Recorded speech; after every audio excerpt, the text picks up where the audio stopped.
आप देख रहे हैं एवीपी इंडिया न्यूज, हर खबर सच के साथ। अगली खबर की ओर बढ़ते हैं, जहां उत्तर प्रदेश के आगरा शहर के रहन कला में एक भव्य कार्यक्रम आयोजित किया गया। कार्यक्रम में पहुंचे उत्तर प्रदेश के मुख्यमंत्री योगी आदित्यनाथ जी ने आगरा को बड़ी सौगात देते हुए 6,777 करोड़ रुपए की कई विकास परियोजनाओं का लोकार्पण किया। मुख्यमंत्री जी ने ग्रेटर आगरा टाउनशिप की घोषणा करते हुए कहा कि शहर को आधुनिक, स्मार्ट और सुरक्षित बनाया जाएगा और 10 नदियों के नाम पर एक नई टाउनशिप भी विकसित की जाएगी और वर्ष के अंत तक एयरपोर्ट पर सिविल टर्मिनल का भी शुभारंभ किया जाएगा। मुख्यमंत्री जी ने आगे कहा कि अनुच्छेद 370 हटाकर आतंकवाद पर कड़ा प्रहार किया है और उत्तर प्रदेश में माफियाओं की भी कमर तोड़ दी है। भाजपा कार्यकर्ताओं ने मुख्यमंत्री जी को प्रभु श्री राम जी की प्रतिमा भेंट की। कार्यक्रम में पहुंचे भारी संख्या में महिला व पुरुषों ने जमकर जय श्री राम के नारे लगाए। Bureau report, ABP India news.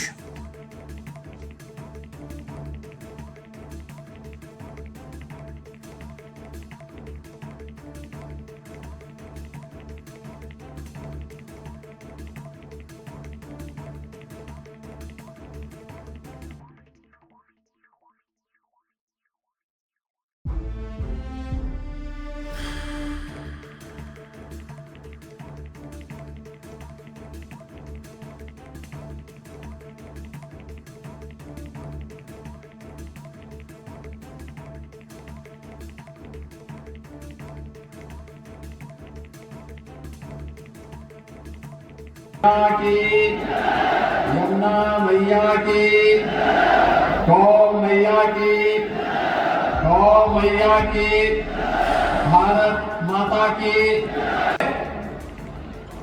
जिसने देश की आजादी की लड़ाई को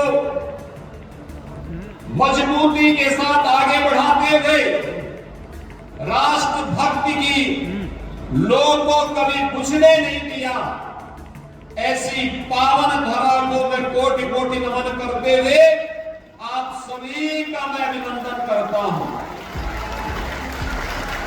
बहन और भाइयों, मैं आपका अभिनंदन इसलिए भी करता हूं, मुझे लेट हुआ, मुझे मालूम है कि आप 1:30 बजे से यहां आ गए थे, लेकिन मैं करता क्या, मैं तो जब 1:30 बजे यहां से मथुरा वृंदावन के लिए प्रस्थान किया, आधे रास्ते से वापस आना पड़ा क्योंकि मौसम भयंकर रूप से खराब हो गया था। आंधी, तूफान, बरसात, और 3:30 बजे तक मैं आगरा एयरपोर्ट पे ही रहा। मैं सोचता था कि मुझे लेट हो जाएगा, स्थापित करने का समय आ गया है और उसी गौरव के साथ आगे बढ़ने की आवश्यकता है। हमें अब बंटने का नहीं, एकजुट होकर के फिर से भारत के सनातन गौरव को विश्व के मंच तक पहुंचाना है। प्रधानमंत्री मोदी जी के नेतृत्व में ये नया भारत मजबूती के साथ आगे बढ़ रहा है, दुनिया की एक आर्थिक ताकत बन रहा है, भारत की सांस्कृतिक ताकत आगे बढ़ रहा है और ग्रेटर आगरा उसका केंद्र बनेगा जो पूरे भारत की सभी पवित्र नदियों के नाम पर आवासीय परियोजना को लेकर के यहां पर आया है। बहन और भाइयों, 10,000 से अधिक लोगों के लिए यहां पर आवासीय सुविधा होगी। परिवार 10,000 से अधिक परिवार, हाई राइज बिल्डिंग भी बनेंगे, प्लॉट भी बनेंगे, गरीबों के लिए भी आवासीय सुविधा होगी और उद्यमियों के लिए भी होगी। हमारी सरकार सामाजिक भेदभाव को भी समाप्त की है, गुंडागिरी और अराजकता को भी समाप्त की है, आगरा के पेठा को भी, यहाँ की मिठास को वन डिस्ट्रिक्ट वन कुजीन के माध्यम से वैश्विक धरातल तक पहुंचाने का काम भी करेंगे। और इसी विश्वास के साथ आज मैं आगरा में आया हूं। आप सबको इन परियोजनाओं के लिए जो 6,600 करोड़ रुपए की परियोजनाएं आज आगरा को प्राप्त हो रही हैं, इन सभी परियोजनाओं की मैं बधाई देता हूं आगरा वासियों को। इन जनप्रतिनिधियों को जिताते रहिए, आप विकास के लिए जो कहेंगे आगरा को वो मिलेगा। विभिन्न परियोजनाओं के लोकार्पण शिलान्यास के साथ ही ग्रेटर आगरा योजना के भूमि पूजन और शिलान्यास कार्यक्रम में समारोह में उपस्थित इस क्षेत्र के लोकप्रिय निर्णायक उसमें महत्वपूर्ण भूमिका जिसकी है, जिसके बारे में कहते हैं कि आत्मनिर्भर है, ऊर्जा में आत्मनिर्भर है। अमेरिका में युद्ध के दौरान 4 गुना पेट्रोलियम पदार्थों का दाम हुआ, 4 गुना। महंगाई की आप कल्पना कर सकते हैं। पाकिस्तान तबाह है। दुनिया के तमाम देशों में पेट्रोलियम पदार्थों के दाम बढ़े हैं। भारत के अंदर मोदी जी ने पेट्रोलियम पदार्थों के दाम बढ़ने नहीं दिए हैं। लगातार भारत सरकार ने भी अपने एक्साइज ड्यूटी को कम किया है और तेल कंपनियों को भी कहा है कि गरीब पर और कॉमन मैन पर, भारत के नागरिकों पर बोझ नहीं पड़ना चाहिए। इस बात का ध्यान रहना चाहिए। देश सुरक्षा के आनंद में रह रहा है। नक्सलवाद समाप्त हुआ, माओवाद समाप्त हुआ। कश्मीर में धारा 370 समाप्त करके आतंकवाद की ताबू पर अंतिम कील ठोकने का काम मोदी जी के नेतृत्व में आज पूरा हो चुका है।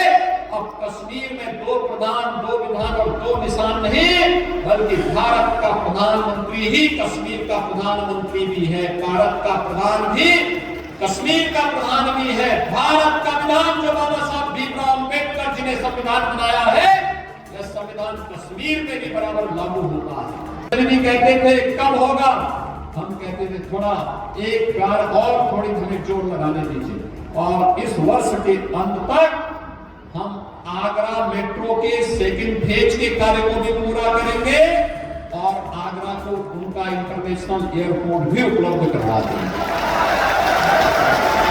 सिविल टर्मिनल आपका अपना होगा। मैं आज जब आ रहा था, मैं देख रहा था कई फ्लाइट जा रहे हैं, लगातार यात्रियों का बोझ यहां पर आवागमन आगरा एयरपोर्ट से। मैं जब सिविल टर्मिनल के अंदर बैठा था, मैं देख रहा था बेंगलुरु वाली फ्लाइट आई, बाहर अंदर बैठे हुए लोग इकट्ठे थे। मैं उनसे मिला, क्या उनके मन में प्रसन्नता थी। बहनों और भाइयों, जब विकास के प्रति सकारात्मक सोच होती है, विरासत को आगे बढ़ने की दृढ़ इच्छा शक्ति होती है, तभी विकास होता है। आज आप सब देखते होंगे प्रधानमंत्री मोदी जी के नेतृत्व में 11 वर्ष से अधिक समय से जो यात्रा प्रारंभ हुई है, आज वो नए भारत का दर्शन करा रही है। अब कोई राजू पाल और उमेश पाल की हत्या करने का दुस्साहस नहीं कर पाएगा, अब नहीं कर पाएगा। बहनों और भाइयों, पिछली सरकारें हर जिले में माफिया पालती थी, उनको विकास से मतलब नहीं था। वे जाति के नाम पर बांटती थी, प्रदेश के नौजवानों के सामने पहचान का संकट करती थी, विकास का पैसा हजम कर जाती थी। लेकिन अब हजम नहीं, अब तो विकास का पैसा विकास में लग रहा है, नौजवान को नौकरी मिल रही है, माता और बहनों की सुरक्षा और व्यापारी और उद्यमियों की सुरक्षा की पुख्ता व्यवस्था कर दी गई है और विकास की नई नई योजनाओं को लेकर के हम आ रहे हैं। बहनों और भाइयों, आज मैं आपको आगरा के माध्यम से ही आश्वस्त करने के लिए आया हूं कि डबल इंजन की सरकार की ताकत है, प्रधानमंत्री मोदी जी का मार्गदर्शन और नेतृत्व है, इन जनप्रतिनिधियों का परिश्रम है, ये सब हो पा रहा है। और मैं यही कहने के लिए आया हूं, जब विकास की आभा के साथ अब आगे बढ़ रहे हैं, कुछ लोग महापुरुषों को जातीय आधार पर बांट करके सनातन की एकता को फिर से खंडित करना चाहते हैं। द्वारा चुनी गई सरकार ने संबल के गौरव को फिर से लौटाने का काम किया। सरसम तीर्थ जो समाप्त कर दिए गए थे, उन तीर्थों को पुनर्जीवित कर दिया गया है। 19 पूर्व जो समाप्त कर दिए गए थे, उनको फिर से पुनर्जीवित कर दिया गया है। और बहनों और भाइयों, आज वहां पर फिर से 84 कोसी परिक्रमा के लिए हमारी सरकार ने पैसा दे दिया है। 1528 में अयोध्या में राम जन्मभूमि पर राम मंदिर को तोड़ करके क्षतिग्रस्त करने का काम किया था बाबर की सिपा सालार ने। और 1528 में जो अपमान हुआ था, 2028 के पहले भव्य राम मंदिर का निर्माण हो गया। दुनिया का सबसे बड़ा मंदिर का निर्माण हो गया। ये विरासत भी है, विकास भी है, लोक कल्याण भी है, नौजवानों के लिए नौकरी की व्यवस्था भी करती है और यूपी की पहचान में कलंक के रूप में बने हुए माफियाओं को मिट्टी में मिलाने का काम भी कर दिया। कहीं अच्छी सड़कें आएंगी, कहीं पर कोई अन्य संस्थान जनता से जुड़े हुए स्वास्थ्य के जुड़े हुए हॉस्पिटल्स आएंगे, कहीं गोरक्षा के कार्यक्रम होंगे, कहीं पे नगरीय विकास से जुड़ी हुई परियोजनाओं को आगे बढ़ाने में मदद मिलेगा। और आगरा अब स्मार्ट आगरा के साथ साथ सेफ आगरा के रूप में भी अपने को स्थापित करेगा। आप सोचो ना, पिछले 9 वर्ष में नवनीत जन की सरकार ने आगरा ने जो मांगा, हमने जो मांगा, आपने दिया। ये मंच पर बैठे हुए हमारे सभी 9 रत्न इस बात के प्रमाण है कि आपने महापौर जिताया, जिला पंचायत अध्यक्ष जिताया, दोनों सांसद जिताए, सभी विधायक जितवाए और जिताने के बाद फिर कहा कि विकास होना चाहिए, तो आगरा में मेट्रो आ गया, आगरा में गंगा जल आ गया।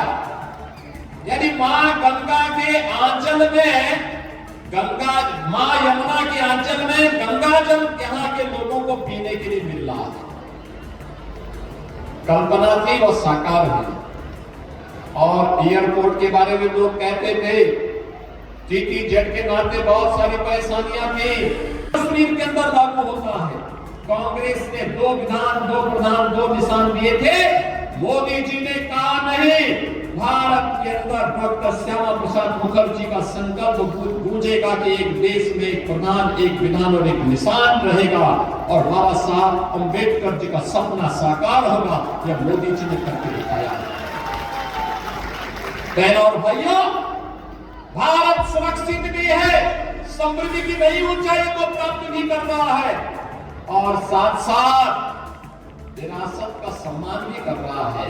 मथुरा वृंदावन में तीर्थ विकास परिषद के माध्यम से विकास की नई आभा को आगे बढ़ाया जा रहा है। अयोध्या में 500 वर्षों के बाद अयोध्या में श्री राम जन्मभूमि पर भव्य राम मंदिर का निर्माण हो गया है। कल्पना करिए, ये 2026 है, 1526 में संबल में हरिहर मंदिर को बाबर के सिपह सालारों ने तोड़ करके सनातन को अपमान करने का काम किया था और मत होने देना। मैं पूछना चाहता हूं, महाराणा प्रताप और महाराणा सांगा का बलिदान भारत के लिए हुआ था, सनातन के लिए हुआ था।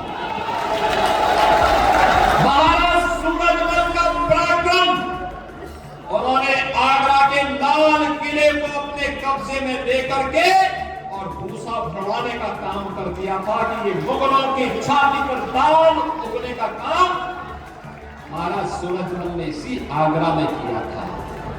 बहनों और भाइयों, महाराज सूरजमल भारत की सनातन परंपरा के महापुरुष हैं, महानायक हैं। उनको जातीय दायरे में नहीं काटा जाना चाहिए। महापुरुषों को भारत के अंदर लोक माता अहिल्याबाई होलकर गुलामी के कालखंड में भारत के सनातन का झंडा लेकर के भारत के सांस्कृतिक गौरव को जगन्नाथपुरी से लेकर के सोमनाथ तक, उत्तर में लेकर के केदारनाथपुरी से लेकर के और दक्षिण में रामेश्वरम तक यह कार्य किसी ने किया था, लोक माता अहिल्याबाई होलकर ने किया था। के अंतर्गत विस्तारीकरण योजना के अंतर्गत मुख्यमंत्री शहरी विस्तारीकरण योजना के अंतर्गत नए शहर के विकास के लिए ग्रेटर आगरा के लिए इस बृहद भूमि के प्रस्ताव को यहां पर दिया है। अभी एसपी सिंह बघेल जी कह रहे थे कि ये भूमि में अभी तक तो बहुत कम अन्न उत्पन्न होता था। मैंने कहा ये दूसरा नोएडा बन जाएगा, आप देखना बहुत जल्दी। बहनों और भाइयों, आज जो इन परियोजनाओं का लोकार्पण और शिलान्यास हो रहा है 6,466 करोड़ रुपए की परियोजनाओं का। क्या आगरा के मंच पर बैठे हुए हमारे जनप्रतिनिधियों के परिश्रम का, इनके द्वारा किए गए प्रयास का प्रतिफल है। यहां पे कई ब्रिजेज बनेंगे, कई पर्यटन विकास से जुड़ी हुई परियोजनाएं आएंगी, कई इंस्टीट्यूशन। अब यहाँ पर देश के सभी पवित्र नदियों के नाम पर, जिन पवित्र नदियों का स्मरण हर सनातन धर्मावलंबी प्रातः स्नान करने के पहले स्मरण करता है, गंगे च यमुने चैव गोदावरी सरस्वती नर्मदे सिंधु कावेरी जलस्मिन् सन्निधिं कुरु का स्मरण करते हुए स्नान करता है। वे सभी नदियों की, पवित्र नदियों के नाम पर यहाँ पर आवासीय बड़ी परियोजना यहाँ पर आ रही है। और इस बड़ी परियोजना के लिए मैं केंद्रीय मंत्री प्रोफेसर एसपी सिंह बघेल जी के विजन को, यहाँ के लोकप्रिय विधायक श्री धर्मपाल सिंह जी को हृदय से धन्यवाद दूंगा। यहाँ के हमारे जितने भी माननीय जनप्रतिनिधिगण हैं, इनके सकारात्मक सहयोग के लिए भी धन्यवाद देना चाहता हूं कि जिन्होंने छत्रपति शिवाजी महाराज के म्यूजियम और उनके स्मारक का लोकार्पण के कार्यक्रम में भी, आगरा मेट्रो के सेकंड फेज के लोकार्पण कार्यक्रम के लिए भी, आगरा के एयरपोर्ट के उद्घाटन कार्यक्रम के लिए भी, और ढेर सारी योजनाएं आगरा के लिए, फतेहपुर सीकरी के लिए, आगरा के संपूर्ण विकास के लिए आएगी। और अगर बीपीआर आ गया तो आगरा में डाउन स्ट्रीम में रबर डैम के निर्माण के कार्यक्रम को भी आगे बढ़ाने के लिए हम कार्य कर रहे हैं। ये सभी कार्य अनवरत रूप से आगे बढ़ेंगे। इस विश्वास के साथ मैं एक बार फिर से इन सभी जनप्रतिनिधियों को बधाई देता हूं, आपका अभिनंदन करता हूं और इन सभी परियोजनाओं को आगरा वासियों को समर्पित करते हुए अपनी मंगल में शुभकामना संपूर्ण आगरा वासियों को प्रदान करता हूं। धन्यवाद। जय हिंद, जय जय श्री राम।